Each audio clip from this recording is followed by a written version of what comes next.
అందరికీ నమస్కారం. Welcome to టిట్టిపై. ఈరోజు మరొక కొత్త వీడియోతో మీ ముందుకు వచ్చాను. ఆ వీడియోనే జూన్ 21 ఇంటర్నేషనల్ యోగా డే. ఆ యోగా గురించి నేను మీకు చెప్పాలంటే అన్నయ్య ఆగు ఆగు, ఏంటో చెప్తున్నావు, మళ్ళీ ఒక్కసారి వివరంగా చెప్పవా ప్లీజ్? తప్పకుండా చెల్లి. రేపు ఒక పెద్ద పండగ, అదే యోగా దినోత్సవం. యోగా అంటే మనకు పూర్వీకుల నుంచి సంక్రమించిన ఒక అతిపెద్ద ఆస్తి. మరేమో నాకు చాలా భయం అన్నయ్య యోగా చేయాలంటే.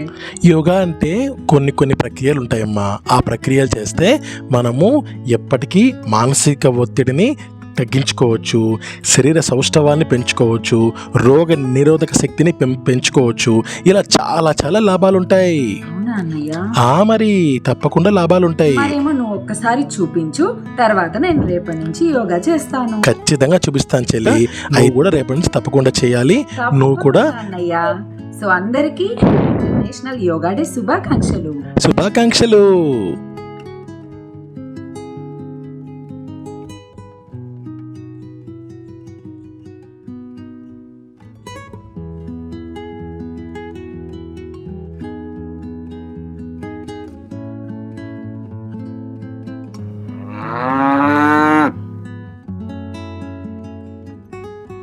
అమ్మయ్యా, అరే భలే చేసావు అన్నయ్య, నిజంగా ఎప్పటి నుంచో నేర్చుకున్నట్టు ఉన్నావే.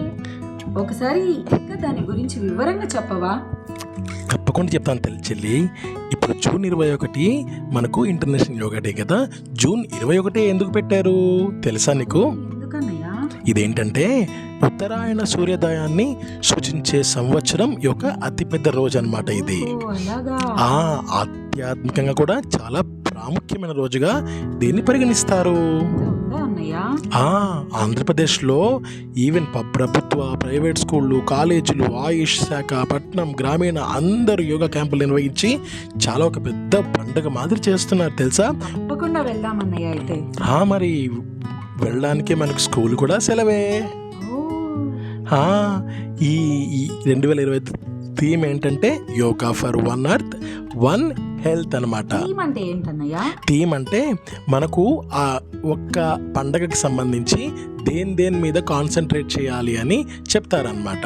సో దాన్ని థీమ్ అని అంటారు. ఒక్కొక్క సంవత్సరంలో ఒక్కొక్క దాని మీద కాన్సన్ట్రేట్ చేస్తారు.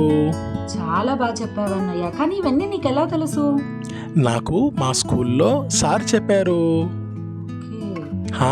సరే, ఇప్పుడు నువ్వు మరి రెడీ అయినట్టున్నావు కదా వెళ్ళడానికి. మరి ఏమన్నా కార్యక్రమాలు చేస్తారా మరి మీ స్కూల్లో? తప్పకుండా చేస్తారు చెల్లి. మా సార్ వాళ్ళు, మా టీచర్లు, మేమంతా స్కూల్ పిల్లలం అందరం కలిసి ఒక వేడుక మాదిరి అందరం కలిసి యోగా చేస్తున్నాం.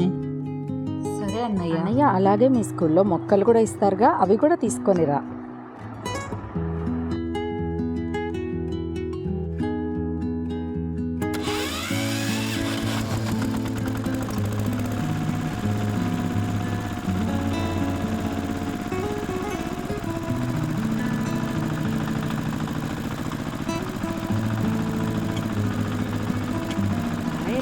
జాగ్రత్తగా వెళ్ళిరా.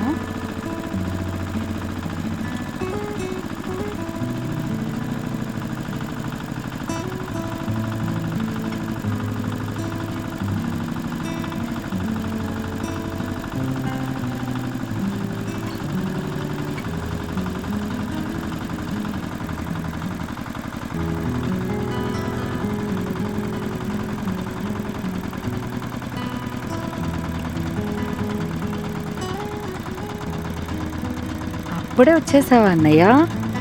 చాలా మొక్కలు తెచ్చావు అన్నయ్య, చాలా మొక్కలు తెచ్చావు. మరి మనతో పాటు పర్యావరణం కూడా హాయిగా ఉండాలిగా, అందుకే తీసుకొని వచ్చాను.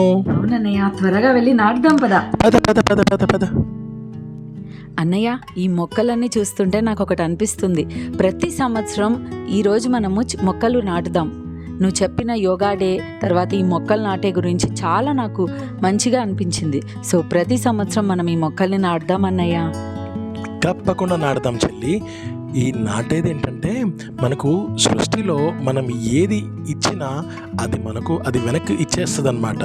సో మనం పర్యావరణానికి మంచి చేస్తున్నాం కాబట్టి తప్పకుండా మనకు మన చుట్టుపక్కల వారికి మంచే జరుగుతుంది.